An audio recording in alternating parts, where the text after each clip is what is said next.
Vamos discutir um pouquinho mais a seção 122 e a seção 123 de Doutrina e Convênios. A seção 122 contém a palavra do Senhor a Joseph Smith, o profeta, enquanto ele e seu irmão Hiram Smith, Sidney Rigdon, Lyman White, Caleb Baldwin e Alexander McRae estavam presos na cadeia de Liberty, Missouri. Versículos 1 e 2. Os confins da terra indagarão a respeito de teu nome, e tolos zombarão de ti, e o inferno se enfurecerá contra ti. Enquanto os puros de coração e os prudentes e os nobres e os virtuosos procurarão conselho e autoridade e bênçãos sob tuas mãos constantemente. Como santos dos últimos dias, nossa comissão é prestar testemunho do Evangelho restaurado a todos os povos da terra. No centro desse testemunho, bem no centro, o cerne, tá? Está o anúncio de que Joseph Smith foi o homem escolhido por Deus para estar à frente desta dispensação. Não podemos ser fiéis a esse comissionamento sem o testemunho de que Joseph Smith é o grande profeta da restauração. Se o adversário conseguir que substituamos essa mensagem por algo mais, a vitória será dele. Não é nosso propósito converter pessoas a programas, atividades ou a cultura dos santos dos últimos dias. Nem podemos modificar a mensagem que o Senhor nos deu na tentativa de sermos mais aceitáveis, mais palatáveis. Fazer dessas coisas o foco de nossos esforços é perder de vista nosso destino e propósito e, eventualmente, nos fará perder o nosso próprio caminho. Há poder em tal testemunho, e o adversário faz todos os esforços para nos impedir de prestá-lo. Talvez sua estratégia mais eficaz seja a noção de que não devemos testificar sobre Joseph Smith por medo de que as pessoas pensem que não devemos testificar e não adoramos a Jesus Cristo. A esperança aqui é ganhar respeitabilidade aos olhos dos cristãos professos, enfatizando nossa fé em Cristo e evitando referências a Joseph Smith. Não podemos seguir tal caminho sem ofender o Espírito. Joseph Smith é o grande revelador de Cristo para esta dispensação. É por meio dele, isso é, das revelações que lhe foram dadas, que aprendemos todas as verdades sobre Cristo que fomos comissionados a ensinar às nações da terra. Não podemos dissociar nossa mensagem de Joseph Smith, assim como não podemos dissociar Moisés da lei que leva seu nome, João do batismo que realizou ou o revelador do livro que escreveu. Não podemos aceitar Cristo sem aceitar aqueles que ele enviou em seu nome. Não podemos declarar a mensagem da restauração sem contar a história da primeira visão. Se Deus não falou com Joseph Smith e se não lhe enviou os antigos profetas para lhe dar as chaves, os poderes e as autoridades que lhes pertenciam, não temos mensagem para transmitir. Nosso testemunho é semelhante ao de Brigham Young, que disse: não há homem ou mulher que ame a verdade, que tenha ouvido o relato do livro de Mórmon, sem que o Espírito do Todo-Poderoso lhe tenha testificado sua veracidade. Nem homem algum ouviu o nome de Joseph Smith, sem que o Espírito lhe tenha sussurrado: ele é um verdadeiro profeta. Toda a verdade de salvação é atestada por duas testemunhas. Um, os doces e tranquilos sussurros do Espírito. E dois, os altos, feios e rancorosos gritos do adversário. Se o príncipe das trevas e suas legiões não se opõem a uma doutrina, lutando e guerreando contra ela, podemos ter plena certeza de que ela não é um princípio de salvação. A importância de uma doutrina sempre pode ser medida pela oposição de Satanás a ela. Opondo-se às maiores doutrinas, sempre se encontram as maiores heresias. Além disso, é prática comum entre pessoas de má índole que, quando não conseguem refutar a doutrina de alguém, atacam seu caráter. Se Satanás tivesse escolhido deixar Joseph Smith e os santos dos últimos dias em paz, teríamos todos os motivos para considerá-los suspeitos quanto à sua pretensão de possuírem as verdades da salvação. Tal nunca foi o seu destino, pois, como observou o profeta, quanto aos perigos pelos quais sou chamados a passar, eles me parecem insignificantes, assim como a inveja e a ira dos homens têm sido o meu quinhão todos os dias da minha vida. E por qual motivo? Parece misterioso, a menos que eu tenha sido ordenado, desde antes da fundação do mundo, para algum fim bom ou mau, como preferirdes chamá-lo. Doutrina e Convênios 127:2. Versículo 4. E embora a influência deles te lance em dificuldades, e em grades e paredes considerar-te-ão com honra, e dentro em pouco a tua voz será mais terrível no meio de teus inimigos do que o leão feroz, por causa da tua retidão. E o teu Deus estará ao teu lado para todo sempre. Embora a influência dos traidores tenha causado muitas dificuldades a Joseph Smith e resultado em considerável sofrimento, seus nomes hoje são praticamente desconhecidos, e apenas por sua lamentável iniquidade. Mas o nome de Joseph Smith é tido em grande honra por milhões e milhões de fiéis santos dos últimos dias. A ele foi dada a promessa de que sua voz seria mais terrível no meio de seus inimigos do que a do leão feroz. A expressão lembra a profecia de Miqueias, que foi citada 3 vezes pelo Salvador à nação dos Nefitas ao descrever os eventos dos últimos dias. E o remanescente de Jacó estará entre os gentios, no meio de muitos povos, como um leão entre os animais da floresta, como um leãozinho entre os rebanhos de ovelhas, o qual, se passar, tanto pisará como despedaçará, e ninguém o poderá livrar. Miqueias 5:8. Terceiro Nef 16:15, capítulo 20, versículo 16, capítulo 21, versículo 12. Com imagens gráficas, o texto assegura que a verdade prevalecerá e que o evangelho restaurado por Joseph Smith e levado com poder pelos missionários que testificam que ele foi um profeta, destruirá todos os que se opuserem a ele. Todos os que se opuserem ao profeta serão confundidos, e a vitória será do Senhor. Eu queria comentar o versículo 7, lá no finalzinho, quando ele diz: Sabe, meu filho, que todas essas coisas te servirão de experiência e serão para o teu bem. Então, os versículos aí, 5, 6 e 7, vai falar uma série de tribulações e ele termina com essa frase no versículo 7. A dificuldade bem enfrentada recompensa seus alvos com maior força. A grandeza de caráter só pode advir dos rigores da experiência em que é forjada. Há um poder purificador e santificador que brota do sofrimento que talvez não possa ser obtido de outra forma. Versículo 8. O filho do homem desceu abaixo de todas elas. És tu maior do que ele? Nós somos maiores do que Cristo para não passar por dificuldade alguma? Versículo 9. Portanto, persevera em teu caminho, o sacerdócio permanecerá contigo, pois os limites deles estão determinados e não podem ultrapassá-los. Teus dias são conhecidos e teus anos não serão diminuídos. Portanto, não temas o que o homem possa fazer, pois Deus estará contigo para todo sempre. A referência é àqueles que mantiveram Joseph Smith e seus companheiros cativos no calabouço da cadeia de Liberty. Anjos serviam de companheiros para seus irmãos cativos. Eles garantiriam que os limites que o Senhor havia estabelecido para os demônios que mantinham seus servos cativos não fossem profanados.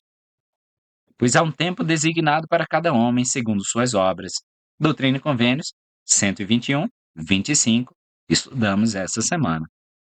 Quanto aos santos que sofrem com doenças ou aflições, o Senhor disse: Acontecerá que aquele que tiver fé em mim para ser curado e não estiver designado para a morte, será curado. Doutrina e Convênios 42, 48. No funeral de Richard L. Evans, membro do Quórum dos Doze, Joseph Fielding Smith, então presidente da igreja, disse: Nenhum homem justo é levado antes do tempo. Seção 123. Essa seção também é um trecho da mesma carta, da qual as duas seções anteriores, 121 e 122, de Doutrina e Convênios, foram selecionadas. A carta foi escrita pelo profeta Joseph Smith enquanto ele estava ilegalmente preso em Liberty, Missouri. Versículo 1. E também sugeriríamos para vossa consideração a conveniência de todos os santos compilarem o que souberem a respeito de todos os fatos e sofrimentos e maus tratos a eles infligidos pelo povo deste estado. Então, esses comentários podem valer para os versículos 1 a 6. O Dr. Clark V. Johnson, professor de História e Doutrina da Igreja na Universidade Brigham Young, compilou e publicou mais de 700 petições de reparação dos santos referentes aos conflitos no Missouri. Ele escreveu: Como consequência da Guerra Mormon, Joseph Smith passou o inverno de 1838 a 39 confinado à prisão em Liberty, Missouri. Enquanto estava preso, instruiu os santos a reunirem todas as suas queixas contra o Missouri, a organizarem um comitê e a apresentarem as informações ao governo dos Estados Unidos da América.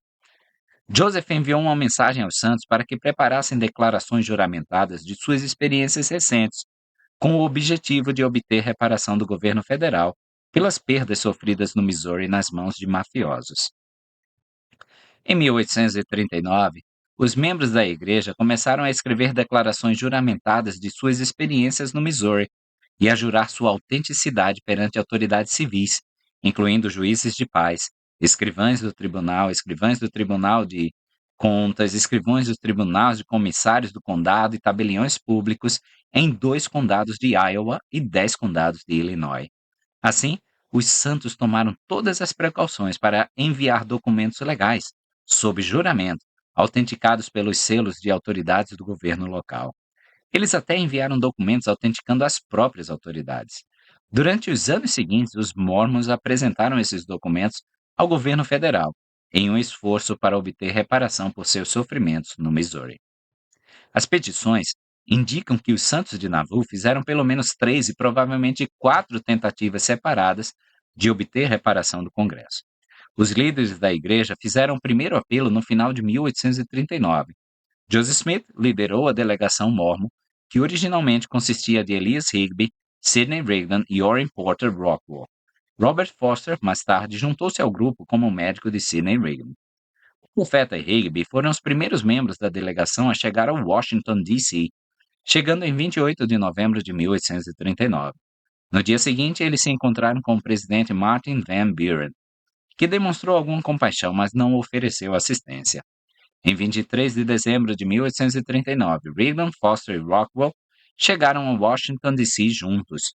Os 5 membros dessa delegação fizeram todos os esforços para apresentar a causa Mormon ao Congresso dos Estados Unidos da América. Além do memorial introdutório assinado por Joseph Smith, Sidney Rigdon e Elias Smith, eles apresentaram 491 reivindicações individuais ao Congresso. Nada resultou dessas tentativas. Frustrados com a falta de sucesso, Joseph Porter Rockwell e o Dr. Foster deixaram Washington no final de fevereiro de 1840. Rigdon e Higbee permaneceram em Washington por mais algumas semanas, continuando o esforço. No entanto, nada resultou dessa tentativa final e Higbee retornou a Nauvoo, seguido logo por Rigdon. Versículo 2. E também de todos os bens e do montante dos prejuízos sofridos, tanto em relação ao caráter e a danos pessoais, como a bens materiais. Os pedidos de reparação variavam, de concisos e tediosos. Stephen Blackman, por exemplo, foi muito conciso em sua declaração escrita. Estado no Missouri, devido a Stephen Blackman por danos e perda de propriedade por incêndio e expulsão do Estado, $150 por danos causados pela perda do filho. Não há compensação terrena que possa ser reparada. Versículo 6. Para que não somente as publiquemos para todo mundo, mas apresentemo-las aos chefes do governo em todo o seu aspecto tenebroso e infernal, como a última tentativa requerida de nós por nosso Pai Celestial, a fim de podermos reivindicar plena e totalmente a promessa que o chamará de seu esconderijo. E também para que não se deixe à nação qualquer desculpa antes de ele enviar o poder de seu braço forte. Depois que os santos foram expulsos do condado de Jackson, Missouri, o Senhor deu-lhes instruções para implorarem ao juiz, ao governador e ao presidente por reparação. Essas instruções estão em Doutrina e Convênio 101, versículos 86 a 89. Foi somente depois que os santos cumpriram sua parte, seguindo os procedimentos de justiça delineados na Constituição dos Estados Unidos, e não foram defendidos em seus direitos, que o Senhor se levantaria e sairia de seu esconderijo e, em sua fúria, atormentaria a nação. Doutrina e Convênios 101, 89. Para que os santos pudessem reivindicar a promessa do Senhor, precisavam obedecer às suas ordens relativas à apresentação de declarações juramentadas aos líderes do governo. Doutrina e Convênios 82, 10. Que o Senhor se manifestou em sua fúria contra a nação é evidenciado pela guerra civil. Versículos 8 e 9 vai falar justamente das perseguições que os santos estavam sofrendo. E o profeta Joseph Smith atribui as perseguições aos santos à intolerância religiosa dos moradores do Missouri. Independentemente dos comentários históricos que atribuem o conflito entre os santos e os antigos colonos a diferenças culturais, poder político ou vantagem econômica, a principal queixa dos moradores do Missouri contra os santos era sua religião. Por exemplo, o capitão Samuel Bogart, que liderou uma companhia da milícia do condado de Caldwell contra os santos, era um pastor metodista. Ele e dois outros pastores, Neil Gilliam e Satchel Woods, lideraram grande parte da oposição aos santos. O tema da perseguição religiosa é ainda mais evidente pelo fato de que muitos santos tiveram a oportunidade de permanecer no Missouri se negassem sua fé ou religião. O Salvador referiu-se àqueles de sua época que procuraram matá-lo como tendo o diabo por pai. João 8,44. Os assassinos serão lançados no inferno e não serão redimidos do diabo até a última ressurreição. Doutrina e Convênios 76, 84 e 85. O profeta Joseph Smith ensinou aos santos: seus amigos que foram assassinados por causa da verdade nas perseguições triunfarão gloriosamente no mundo celestial, enquanto seus assassinos sofrerão tormentos por eras, até que tenham pago o último centavo. Os pais que herdaram mentiras. Jeremias descreveu profeticamente o dia da restauração, dizendo: Ó Senhor, força minha, fortaleza minha e refúgio meu no dia da angústia. Os gentios virão a ti desde os confins da terra e dirão: certamente nossos pais herdaram mentiras, vaidades e coisas em que não há proveito algum. Fará o homem deuses para si e eles não são deuses? Portanto, eis que desta vez os farei saber. Farei saber a minha mão e o meu poder, e saberão que o meu nome é Senhor. Jeremias 16, 19 a 21. Seria difícil exagerar a maldade ou a escuridão que foram gerados pelos credos do cristianismo histórico. Por sua própria natureza, eles negam o princípio da revelação, consagrando em seu lugar os caprichos filosóficos dos homens.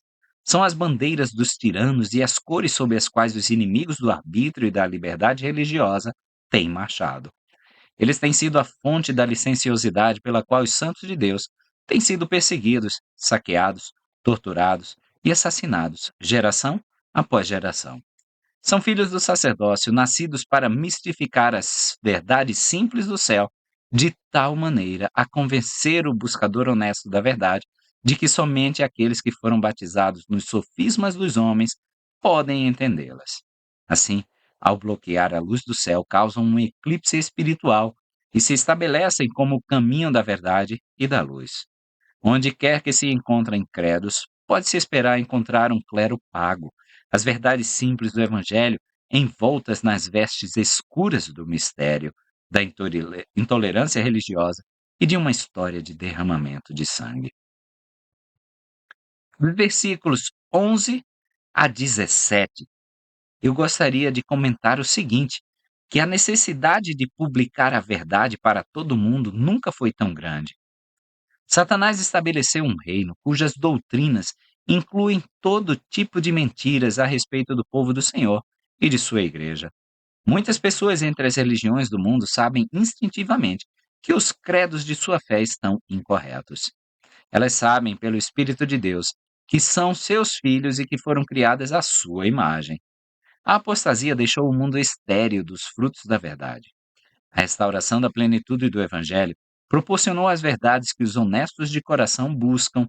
No entanto, eles são deixados vagando pela terra em busca da palavra do Senhor. Amós 8, 11 e 12. Somos mordomos da restauração e devemos fazer tudo ao nosso alcance para publicar as boas novas da verdade. Portanto, a resposta aos ataques contra a veracidade do livro de Mórmon é inundar a terra com cópias desse volume, permitindo que todas as pessoas julguem por si mesmas enquanto leem e oram a respeito de seu testemunho de Jesus Cristo. Da mesma forma, a resposta a todo ataque contra o reino de Deus é divulgar a verdade o mais amplamente possível, tanto quanto nossos recursos permitirem, por meio de membros, missionários de tempo integral, livros, jornais, revistas, internet, vídeos, entrevistas na televisão e no rádio e quaisquer outros meios à nossa disposição, pelos quais o Espírito de Deus possa testemunhar ao coração daqueles que buscam a verdade.